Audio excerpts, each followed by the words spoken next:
Mediterranean सी के किनारे बसा हुआ इजराइल और लेबनान एक बॉर्डर और एक ऐसे इतिहास को शेयर करते हैं जो काफी कॉम्प्लिकेटेड और अक्सर उथल-पुथल वाला रहा है। लेबनान अपने एंशिएंट फिनिशियन हेरिटेज के साथ एक डाइवर्स पॉपुलेशन और एक रिच कल्चर का गवाह है। इजराइल, जिसको जूइश लोगों की हिस्टोरिकल लैंड माना जाता है, एक मॉडर्न नेशन के रूप में 1948 में सामने आया। इनकी जियोग्राफिकल नजदीकी और शेयर्ड हिस्ट्री के बावजूद इन दोनों देशों के रिश्ते में गहरी टेंशन बनी रही है। 1948 में स्टेट ऑफ इजराइल का बनना इस रीजन के इतिहास में एक बहुत इंपॉर्टेंट मोमेंट था। इजरायलीज के लिए ये एक जूइश होमलैंड के लिए देखे गए उनके बहुत पुराने सपने के पूरा होने जैसा था, लेकिन बहुत सारे पैलेस्टीनियंस के लिए ये उनकी जमीन और घरों से उनके डिस्प्लेसमेंट का प्रतीक था, जिसके चलते पहला अरब इजरायली वॉर हुआ। लेबनान भले ही इस इनिशियल कॉन्फ्लिक्ट में कोई मेजर प्लेयर नहीं था, लेकिन वहां पैलेस्टीनियन रेफ्यूजीज की संख्या में काफी बढ़ोतरी देखी गई, जिससे आगे जाकर इजराइल के साथ टेंशन का माहौल बना। 1967 में हुए सिक्स डे वॉर ने टेंशन को और बढ़ा दिया, जिसमें इजराइल ने सीरिया से गोलन हाइट्स और जॉर्डन से वेस्ट बैंक जैसे टेरिटरीज पर कब्जा कर लिया। पैलेस्टीनियन लिबरेशन ऑर्गेनाइजेशन, जो एक इंडिपेंडेंट पैलेस्टीनियन स्टेट बनाना चाहती थी, ने लेबनान में पनाह ली, जिससे यह देश अरब इजरायली कॉन्फ्लिक्ट में और उलझा गया।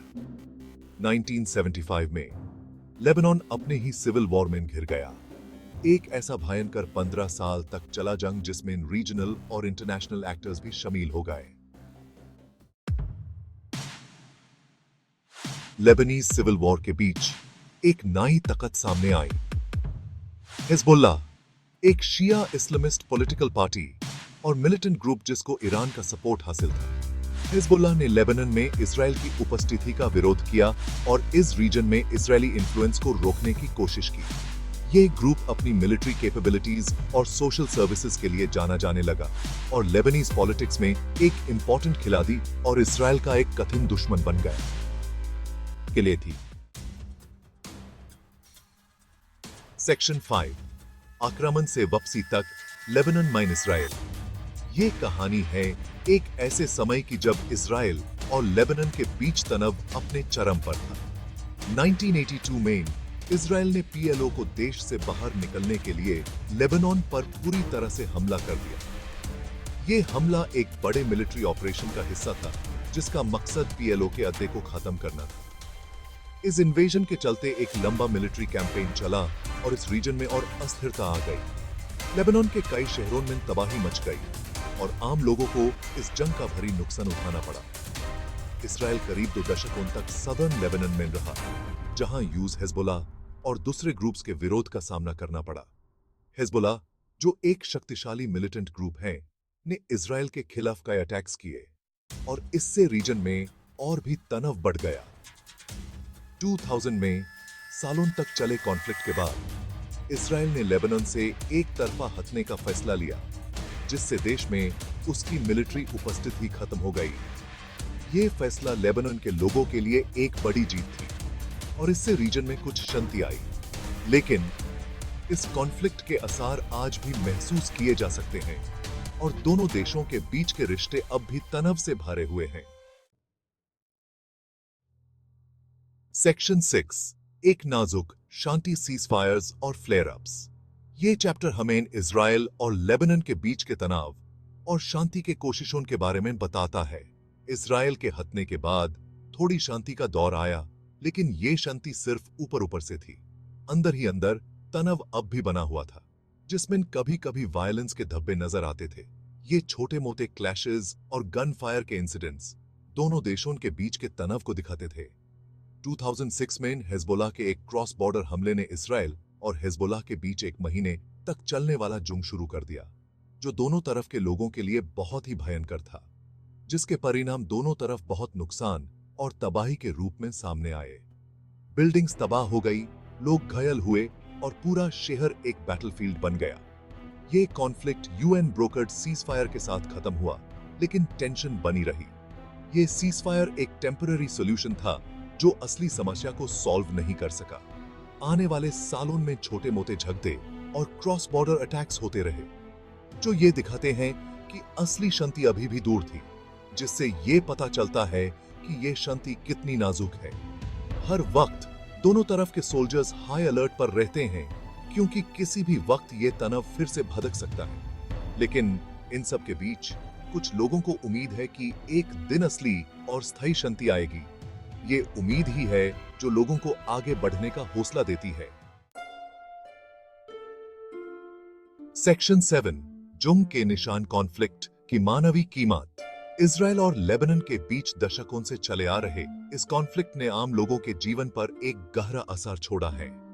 क्रॉसफायर में हजारों सिविलियंस मरे गए हैं या घायल हुए हैं। जुंग के चलते लोग अपने घरों से भागने को मजबूर हुए हैं, जिससे बहुत सारे लेबनीज और पैलेस्टीनियंस विस्थापित हुए हैं। सालों तक वायलेंस में जीने के साइकोलॉजिकल ट्रॉमा ने आने वाली पीढ़ियों को भी प्रभावित किया है। सेक्शन 8, बदलते रिश्तों का खेल रीजन की जियोपॉलिटिक्स। ये एक ऐसा क्षेत्र है जहां हर देश के अपने स्वार्थ और मुद्दे हैं, जो इसके जियोपॉलिटिक्स को और भी जटिल बना देते हैं। इजराइल लेबनान कॉन्फ्लिक्ट को अलग से नहीं देखा जा सकता। ये विवाद सिर्फ दो देशों के बीच का नहीं है, बल्कि इसके पीछे कई और बड़े क्षेत्रीय और अंतर्राष्ट्रीय मुद्दे हैं जो इसको प्रभावित करते हैं। रीजनल डायनामिक्स, जिसमें सीरियन सिविल वॉर और ईरान के बढ़ते प्रभाव को शामिल किया जा सकता है, का इन दोनों देशों के रिश्ते पर बहुत बड़ा असर पड़ा है। सीरिया में युद्ध और ईरान का मिडिल ईस्ट में बढ़ता प्रभाव दोनों ही इस स्थिति को और भी जटिल बना देते हैं। ईस्टर्न मेडिटरेनियन में ऑफशोर गैस रिजर्व्स की खोज ने मामले को और उलझा दिया है, जिससे मैरिटाइम बॉर्डर्स और रिसोर्स एलोकेशन को लेकर सवाल उठ रहे हैं। ये गैस रिजर्व्स न सिर्फ इजराइल और लेबनान के बीच, बल्कि अन्य देशों के बीच भी तनाव का कारण बन रहे हैं। इंटरनेशनल एक्टर्स, जिसमें यूनाइटेड स्टेट्स, रशिया और फ्रांस शामिल हैं, की भागीदारी ने इसमें एक और पेची जैसे डाल दिया है। ये बड़े देश अपने अपने स्वार्थ के लिए इस क्षेत्र में हस्तक्षेप करते हैं, जो स्थिति को और भी जटिल बना देता है। ये देश अपने अपने जियोपॉलिटिकल और इकोनॉमिक इंटरेस्ट को ध्यान में रखते हुए इस स्थिति को प्रभावित करते हैं। अंतर्राष्ट्रीय राजनीति और क्षेत्रीय तनाव के बीच ये एक ऐसा खेल है जो लगातार बदल रहा है। सेक्शन 9, आगे का रास्ता।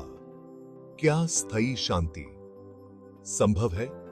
गहरी दुश्मनी और अविश्वास के बावजूद एक शांत भविष्य के लिए उम्मीद की किरणें दिखाई देती हैं।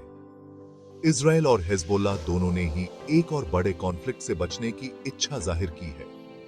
यूनाइटेड स्टेट्स ने मैरिटाइम बॉर्डर डिस्प्यूट को सुलझाने के लिए दोनों पक्षों के बीच अप्रत्यक्ष बातचीत में मध्यस्थता की है, जो भविष्य में सहयोग का मार्ग प्रशस्त कर सकता है। हालांकि अभी भी कई बाधाएं हैं, जिनमें हिजबुल्लाह के हथियारों का मुद्दा और एक व्यापक शांति समझौते का अभाव शामिल है। सेक्शन 10, किया उम्मीद की किरण है। इजराइल लेबनान संबंधों का भविष्य अनिश्चित बना हुआ है। संघर्ष की संभावना बनी हुई है, लेकिन साथ ही एक अधिक स्थिर और शांतिपूर्ण सह अस्तित्व की दिशा में प्रगति की संभावना भी है। हिंसा के चक्र को तोड़ने और स्थायी समाधान प्राप्त करने के लिए बातचीत, कूटनीति और साझा आधार खोजने की प्रतिबद्धता आवश्यक है। अंतर्राष्ट्रीय समुदाय को शांति प्रयासों का समर्थन करने और इन दोनों लंबे समय से चले आ रहे विरोधियों के बीच समझ को बढ़ावा देने में रचनात्मक भूमिका निभाते रहना चाहिए।